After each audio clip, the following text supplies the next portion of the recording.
दोस्तों आज हमारा भारत नई नई ऊंचाइयों को छू रहा है।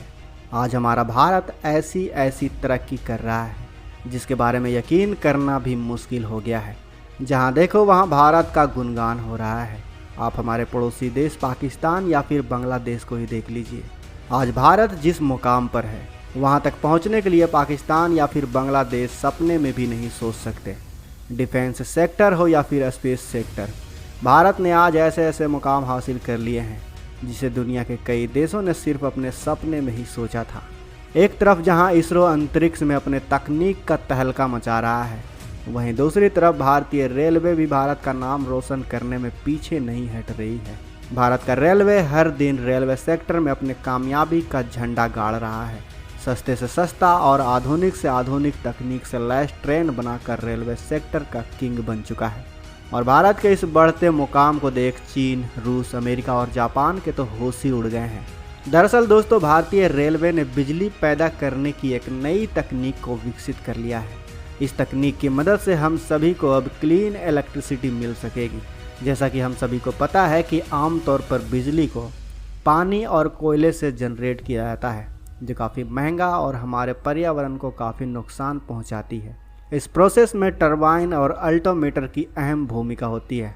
टरबाइन की बात करें तो टरबाइन घुमाने वाला एक मैकेनिकल डिवाइस होता है जो किसी भी लिक्विड सब्सटेंस के फ्लो से ऊर्जा प्रदान करता है। आमतौर पर टरबाइन को एक टर्बो मशीन भी कहा जाता है जिसमें एक मूविंग पार्ट होता है जिसे रोटर असेंबली भी कहा जाता है और इसी में ब्लेड लगे होते हैं। वहीं अगर हम अल्टोमीटर की बात करें तो बिजली घर में लगा जनरेटर जिसका काम मैकेनिकल एनर्जी को इलेक्ट्रिक एनर्जी में बदलना होता है। जनरेटर के अंदर के हिस्से को ही अल्टोमीटर कहा जाता है।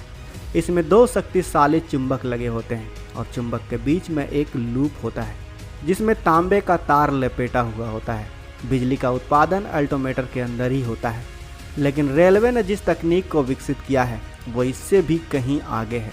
इस तकनीक से हमें स्वच्छ बिजली तो मिलेगी ही, साथ ही काफ़ी सस्ती भी बिजली पैदा होगी। दरअसल भारतीय रेलवे भी तुर्की के नक्शे कदम पर चल रहा है, लेकिन भारतीय रेलवे इस तकनीक के मामले में अब तुर्की से भी आगे निकल चुका है। आपको बता दूं कि तुर्की में road side mini wind turbine को इंस्टॉल किया गया है। जब गाड़ियां सड़क से गुजरती हैं तो उनकी स्पीड से बनने वाली हवा से ही ये मिनी वाइंड टरबाइन घूमती है और बिजली पैदा करती है। लेकिन भारत में सड़कों पर नहीं बल्कि रेल की पटरियों के किनारे मिनी वाइंड टरबाइन इंस्टॉल किया जा रहा है। जब ट्रेन पटरियों पर हाई स्पीड से गुजरती हैं तो हवा के झोंके से ये मिनी वाइंड टरबाइन चलने लगती है और बिजली जनरेट होने लगती है। आपको बता दें कि ये काम भारत के वेस्टर्न रेलवे ने किया है। इस मिनी वाइंड टरबाइन खार और नाय गांव के रेलवे स्टेशन के बगल में इंस्टॉल किया गया है। वेस्टर्न रेलवे द्वारा 5 ब्लेड वाले वर्टिकल मिनी वाइंड टरबाइन लगाए गए हैं। जब कोई ट्रेन गुजरती है तो ये ब्लेड रोटर शाफ्ट की मदद से घूमने लगते हैं। ये मिनी विंड टरबाइन 1 किलोवाट से लेकर 10 किलोवाट के बीच बिजली पैदा कर सकती हैं। अगर ये सफल होता है तो इंडियन रेलवे इन मिनी वाइंड टरबाइन को काफ़ी जगहों पर इंस्टॉल करना शुरू कर देगी। दोस्तों, रेलवे की ये पहल भारत सरकार के उस सपने को पूरा कर सकती है जिसमें भारत सरकार ने भारत को प्रदूषण मुक्त बनाने का फैसला लिया है। भारत सरकार ने भारत को प्रदूषण मुक्त बनाने का सपना देखा है। इतना ही नहीं, इंडियन रेलवेज ने अपने कई स्टेशन और उनकी छतों पर सोलर पैनल को इंस्टॉल करके सोलर एनर्जी से भी बिजली को प्रोड्यूस कर रहा है। 2021-22 में वेस्टर्न रेलवे ने सोलर एनर्जी का इस्तेमाल करने के बाद 1.5 करोड़ पावर कंजप्शन में कटौती की है। यही नहीं, सोलर एनर्जी का इस्तेमाल करके वेस्टर्न रेलवे हर साल 20,711 मिनी टन कार्बन इमिशन कम करने में सफलता हासिल की है।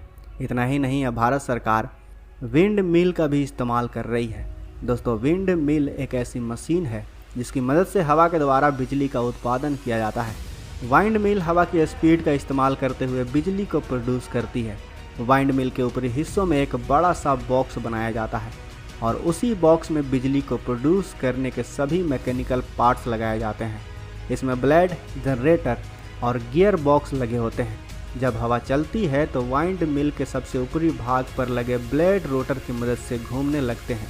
ये ब्लेड गियर बॉक्स से जुड़े होते हैं जो ब्लेड की घूमने की स्पीड को बढ़ा देते हैं और यही गियर बॉक्स जनरेटर से जुड़ी होती है। ब्लेड की स्पीड बढ़ने से जनरेटर में लगा रोटर भी घूमने लगता है। इस तरह आसानी से बिजली पैदा होने लगती है।